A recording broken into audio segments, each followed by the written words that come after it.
mais um episódio do Dicas do Prof, 24º episódio. E hoje eu vou trazer um caso para vocês caso que muitos de vocês vão ver e vão correr com medo, mas não antes de ver essa aula. Tenho certeza que essas minhas dicas vão fazer uma grande diferença no teu exame. É isso mesmo, eu estou falando das avaliações em pós-operatório de prótese. Em especial, para este conteúdo de hoje, vamos falar de um paciente com dor crônica após uma artroplastia do quadril. E aí, o que você faria? O que você avaliaria? Né? Então, eu vou falar aqui hoje dicas importantes para que você não passe nenhum sufoco a partir de agora, tá bom? Então, vamos lá, vamos seguir com a nossa aula para que a gente possa, então, desenvolver esse tema. Vamos lá. Se você estiver falando, ou melhor, se você estiver visualizando essa aula, esse conteúdo do telefone celular, eu sugiro que você coloque o celular nessa posição, né? Para que você veja melhor, com melhor qualidade esta aula, tá bom? Não se inscreva, não se esqueça de inscrever no nosso canal. Deixe o seu like, ative o sininho, isso mesmo. Toda vez que eu publicar um conteúdo novo, você receberá como o primeiro, tá bom? E, obviamente, no final, se gostar, compartilha. Isso é muito importante para mim que faço esse tipo de aula para vocês.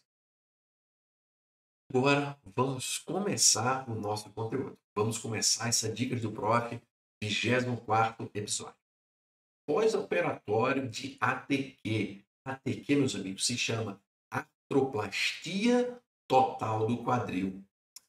Né? E a indicação, será que a prótese está solta? Né? Pode ser que a prótese esteja solta e o paciente está com aquela dor. Né? Vamos ver qual é o desenrolar desse caso. Será que esse tal de ultrassom serve para ver alguma coisa em pós-operatório de prótese do quadril? Será que a avaliação dinâmica é útil nesses casos? Quando fazer e como fazer? Vamos ao caso. O que você deve estar pensando aí, né? O que será que tem esse paciente? E avaliar. Por onde eu começo? Né? Imagina um pós-operatório de artroplastia, toda a anatomia, aquele desarranjo absurdo da anatomia estrutural, você não consegue, né? Muitas das vezes, enxergar muito bem. Será? O que devo pensar na hora de receber um caso desse? Devo imaginar o que devo pensar, né? E quais os cuidados que eu devo ter durante o meu exame. Vamos lá. Paciente em pós-operatório de ATQ, né? Artroplastia total de quadril, há 5 meses, com dor em região anterior e lateral do quadril direito. Vamos por partes. Que tal se a gente, a partir de agora, começar a fazer todo o protocolo completo para esses casos? Né? Já pensou? Você sabe fazer uma ultrassonografia de quadril? Ou você é tipo de médico que fica fazendo aquele exame só localizado? Ah, dói aqui, você vai lá e coloca o transdutor. Tudo bem. Se você faz assim, eu não recomendo. Preste atenção por quê? Quando a gente faz o protocolo completo, nos dá margem e segurança de que a gente possa encontrar os mínimos detalhes que farão a diferença no diagnóstico desse paciente. Lembrando que esses pacientes com prótese, muitas das vezes, ele tem uma contraindicação de fazer um exame de ressonância. Então, vejam bem, se ele não pode fazer um exame de ressonância, qual outro exame que fica a critério do médico a ser solicitado? Obviamente que é a ultrassonografia. Então, faça com que o seu exame tenha o melhor êxito para que você possa encontrar as possíveis patologias para esse paciente. Então vamos lá. Quando a gente coloca o transdutor de uma forma normal, e aqui eu peguei um exemplo de um quadril normal de outro paciente, né? A gente coloca aqui o transdutor um pouco angulado, a gente consegue enxergar aqui a cabeça do fêmur, consegue ver aqui o colo e depois aqui, logo depois, né, o restante do fêmur, que a gente vê a cápsula, vê o psoas Isso aqui é uma imagem normal. Isso aqui é um quadril normal. Agora, quando a gente coloca o transdutor nessa mesma posição em cima de um paciente com prótese, obviamente que a gente vai ver estruturas diferentes. Eis que, olha aqui, quando a gente coloca o transdutor, né, a gente vê essa imagem ecogênica. Essa outra imagem ecogênica. Vejam, aqui a cabeça, né, e aqui ó, o colo da prótese. E logo aqui ó, a gente vê o fêmur. Veja que existe essa diferença de altura, por quê? Porque esse metal, essa prótese, ela está aqui, ó, colocada, encaixada por dentro da medular do osso. Veja aqui outra imagem, uma imagem mais ecogênica, que é justamente essa parte metálica da prótese. Tá? Então, não fica desesperado. Né? Quando você colocar o transdutor nessa topografia, você tem que buscar o quê? Derrame. O que você buscaria no exame normal? Derrame, uma sinovite, né? Alguma alteração, tipo alguma alteração nessa região que justificasse ali uma tensão capsular ou uma dor por alguma quantidade de líquido ali. Lembrando que no pós-operatório da prótese, geralmente a gente pode encontrar líquidos residuais que não tem nada a ver com nenhum tipo de processo infeccioso ou qualquer derrame, digamos, de importância, né, a nível de patologia. Então, ó, colocamos o transdutor aqui, vamos avaliar essa parte, região anterior, ver se tem derrame, ver se tem sinovite, ver se você vê alguma condição estranha do que você está vendo aqui agora. Ó. Cabeça, colo, fêmur. É essa imagem padrão que você tem que visualizar a partir de agora. Então quer dizer que esse exame estático está tudo bem? Está tudo bem, mas por que não usar a dinamicidade da ultrassonografia para fazer essa avaliação? Então vamos lá, ó. Então a gente aqui vai fazer um exame dinâmico, né? Vejam, eu estou fazendo uma avaliação dinâmica, um rastreamento, onde a gente consegue enxergar ó, toda a região de cabeça e colo e fêmur, tudo normal. Eu estou fazendo algum grau de força para ver se eu faço algum tipo de compressão, para ver se eu acho algum líquido, alguma coisa. Veja que essa imagem ecogênica ela predomina pela prótese metálica, né? Então, fazer essa imagem aí metálica. Então, tá tudo certo com esse quadril até o momento. Então, depois que eu faço a avaliação inicial, eu vou fazer a avaliação na origem do reto femoral, assim como eu faria em outro qualquer paciente, dentro do protocolo. E vejam que durante a avaliação na origem do reto femoral, e a gente vê aqui ó, porção direta, porção indireta, ou reflexa, ou refletida, a gente vê, além de uma imagem hipoecogênica, a gente vê um pouco caído e vê um entesófito insercional. E eis a pergunta. Será que esse paciente já tinha uma tendinopatia na origem do reto femoral e não foi vista? Ou será que esse paciente desenvolveu essa tendinopatia após esses 5 meses com a prótese? Né? Então, eis a pergunta. Isso tem que ficar muito claro. Tá? Então, ó, se você tiver dúvida, ou se eu tive dúvida no momento, o que a gente faz? Faz o comparativo. Veja que na imagem comparativa, a gente tem um grau de diferença muito grande na origem desse reto. Né? Veja que aqui eu diria que não está absolutamente normal, mas quando a gente compara, a gente vê que essa imagem está bem hipoecogênica, textura heterogênea, né? um entesófito aqui na origem e o mais importante, a gente sabe que esse tendão ele dá tração na flexão. Então, quando a gente pede para o paciente fazer uma avaliação dinâmica e a gente coloca o transdutor nessa posição, o paciente refere dor. Então, além de a gente achar a patologia, a gente pode também descrever que na sonopalpação, contra uma mobilização de resistência, o paciente referiu dor. Então, eis aí o primeiro diagnóstico. Bom, então, vamos passando. Agora a gente fez um vídeo dessa região. Veja que eu estava na região mais lateral, estou um pouquinho para a região medial, na espinha ilíaca anteroinferior. E aqui ó, eu vejo essa condição, né? Uma tendinopatia, né? Na verdade uma tendinoentesopatia, existe um entesófito de tração aqui, uma imagem hipoecogênica, textura heterogênea e dor durante a avaliação estática e dinâmica acentuada. Pois bem, depois que eu saio da espinha ilíaca canto inferior, eu vou fazer a avaliação de pessoas, porque a princípio, nas dores pós-operatórias anteriores do quadril, né, a suspeita maior é que haja um espessamento do psoas. Eu vou fazer uma aula também com um caso desse muito interessante. Eu tenho alguns 5 casos, talvez, e um deles muito interessante. O paciente há 8 meses sem diagnóstico, e foi o que a gente fez. Tá? Em um outro episódio, me cobrem, tá? Me deixem aqui nos comentários se vocês querem realmente essa aula, eu vou prepará-la com muito carinho.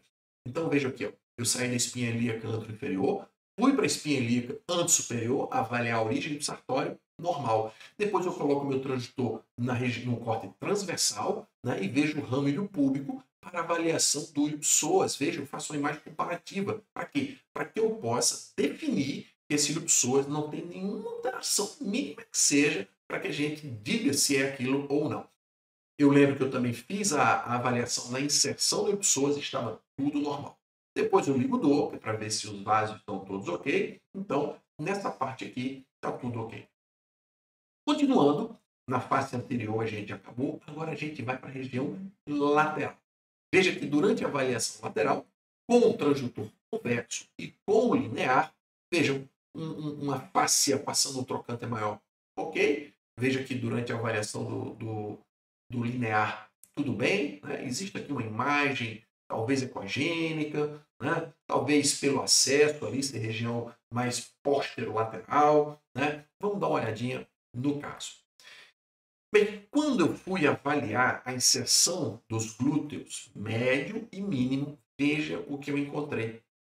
Eu encontrei essa imagem, uma imagem parecida com sinais de lesão na região do glúteo mínimo. Veja que o glúteo mínimo e ó, uma imagem como se houvesse um gap aqui, ó, né, que pode ter sido provocada pelos afastadores. Vejam, o acesso cirúrgico foi nesta topografia. Porém, a lesão do glúteo mínimo era nessa região, né? Então, se aqui é glúteo mínimo e aqui é glúteo médio, né? Esse paciente está em decúbito lateral, né? Esquerdo, ou seja, está com o quadril direito para minha frente, né? Isso aqui é anterior, isso aqui é posterior. Veja o acesso é um pouco de lateral para posterior, né? E a distância do acesso até a lesão é de aproximadamente 4 centímetros quase, né? Então, provavelmente foi feito o acesso, foi colocado aqui, ó, aquelas estruturas de afastar, que são os famosos afastadores de nós ortopedistas, né? Quando operamos. Então, e aqui, ó, uma avaliação dinâmica num corte transversal, onde eu consigo ver um pouco do glúteo mínimo, um pouco do glúteo médio, e veja que há realmente uma textura, né? Uma alteração aqui, ó, do glúteo mínimo bem importante. Inclusive, o paciente relatava dor nessa região. Então vejam que durante a avaliação da região anterior, a gente conseguiu fazer a avaliação ali, ó, no começo, e conseguimos também definir um ponto doloroso na região lateral. Continuando, vejam, uma tendinopatia na inserção do glúteo médio, né? E durante o estudo aqui, ó, a gente consegue confirmar uma imagem hipoecogênica, um pouco espessada do glúteo médio, né? Essa região aqui é uma região de acesso cirúrgico, ela sempre fica um pouquinho desarranjada ali e é normal. Uma imagem panorâmica, veja que imagem bela, saindo da região distal aqui, ó, fêmur, fáscia, passando por toda a região lateral, e veja que a gente conseguiu enxergar aqui, ó, um pouquinho da lesão do glúteo mínimo, né? Então, esse paciente pós-operatório de 5 meses de artroplastia total do quadril, inferindo dor na região lateral, que se radiava para a anterior, e uma dor na região anterior, bem definida e mais acentuada contra resistência na flexão do quadril. Conduta. Gente, presta atenção. Esses pacientes são encaminhados para eu avaliar o diagnóstico. A conduta, né, é do médico cirurgião. O que ele vai fazer, não sei, mas a gente faz o mais importante, que é o diagnóstico. Até então, esse paciente sem diagnóstico, não haveria nenhum tipo de tratamento para que seja eficaz para a dor. Então, a partir de agora, sim, o cirurgião vai poder traçar uma conduta e fazer um tratamento adequado. Agora, o que eu sugiro? Tratamento conservador com técnicas regenerativas, né? Eu acho que não vale a pena abordar esse paciente de forma agressiva. Eu acho que um tratamento ali de regeneração, fisioterapia, agora, né, alguma infiltração ali nesse tendão para ele regenerar, para ele ficar melhor, e depois fazer um trabalho de fisioterapia e fortalecimento dessa região, tá bom? Não esquece de deixar um joinha, né? Deixa um like que é muito importante, se inscreve no canal e esse é só um dos poucos vídeos que eu ainda vou gravar muito. E se você quiser algum tema específico, coloque aqui nos comentários que eu vou fazer esse vídeo para você. Bom, bem, uma super dica. Gente, a dica que eu deixo para você hoje ou qualquer dia é o seguinte: seguir o protocolo de exame normal e comparar quando necessário. Isso que sirva para qualquer tipo de prótese, seja do ombro, seja do cotovelo, seja do joelho, qualquer uma. Ah, Felipe, a anatomia é muito complexa. Não. Se você souber fazer um exame normal e colocar na sua mente ali o protocolo, você vai ver que existem os desarranjos normais do pós-operatório, tá? Mas quando enxergado alguma dúvida, você compara, né? Você compara, você vê se realmente aquilo ali é uma estrutura que está te dando sinais, indícios de uma patologia. Bom, bem, conclusão. A ultrassonografia é um método excelente para as avaliações de pós-operatório, de prótese do quadril ou qualquer outra, quando temos a consciência de que devemos seguir um protocolo de estudo e que podemos realizar esse exame de forma estática e dinâmica. Caso o tratamento que eu falei lá atrás, conservador, não tenha resultado, a gente não pode descartar a possibilidade dessa prótese estar com sinais de soltura, tá bom? Mas, a princípio, eu acho que vale a pena seguir aí um tratamento direcionado a esse diagnóstico para ver como é que vai evoluir, tá bom? Então, lembre-se, seu laudo é a sua marca, tá bom? Então, isso aí, espero que você leve para a vida.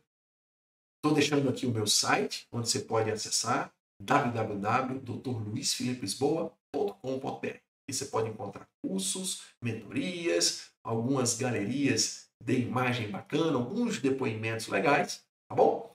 E, por favor, deixa seu comentário aqui embaixo. Fala da sua maior dificuldade nesses exames, o que você tem feito, o que você não tem feito, tá? Para a gente poder tirar suas dúvidas e melhorar cada vez mais o seu exame. Tá bom? Meu muito obrigado e até a nossa próxima Dicas do Prof. Até lá!